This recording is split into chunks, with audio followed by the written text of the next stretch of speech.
Joining us this morning to talk about it, though, former National Security Council Senior Director Peter Harrell's with us. Peter, it's good to see you. This has gotten a fair amount of pushback. I wonder, in theory, if things click for you in your mind on this one. I mean, I think this is something we're seeing the Chinese side float as a trial balloon. I've not gotten any evidence that Mr. Musk has been putting this forward. That said, there are obviously a couple of other American firms that have expressed interest in buying TikTok, or at least the U.S. operations of TikTok. Don't think that's going to happen in the next week, but under the law, if it happens after the ban comes into force, the ban would then fall off. What's been your general view of this entire saga? And this goes back years. It really has been quite the saga. You know, President Trump tried to ban it at the end of his first term. Biden kind of debated it for a long time. Then Congress got involved. Look, I served on the National Security Council for a couple of years. I think the security risks around foreign ownership at TikTok are real. And I think a sale that rewards shareholders and makes sure that this is hugely important media asset is under U.S. ownership is an appropriate outcome here.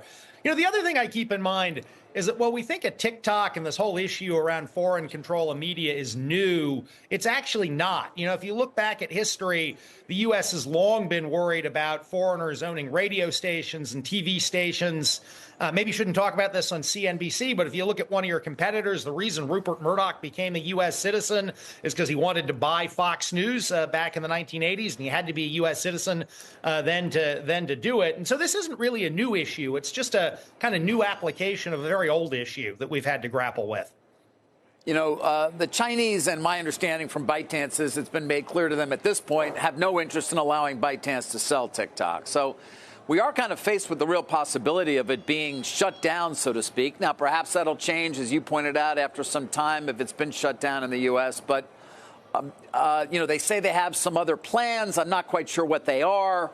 What are your expectations here in terms of what happens to this platform if and when it is actually shut down? Yeah, so, you know, the ban's coming into force on Sunday. And I think that what you'll see on Sunday, if you pull the app up on your phone, you'll probably get a notice on the app saying it's not available in the U.S. That is what happens in India. That is what happens in India, which banned TikTok back in 2020. That's not necessarily true. TikTok could choose to keep the app live. The law itself actually just prohibits kind of new downloads and updates and things. So it's possible that if you already have it on your phone, it might kind of simply exist and degrade over time, though I bet we'll see an India-like outcome where they'll actually turn it off. What can TikTok do here? What can ByteDance do? Well, you know, one thing it can do is it can sell.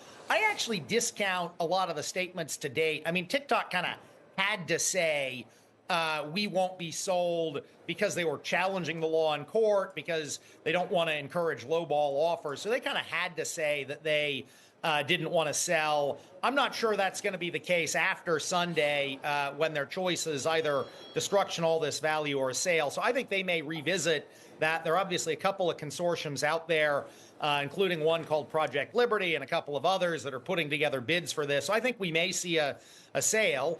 I think if we don't see a sale, what you're going to see is user migration to other competing apps.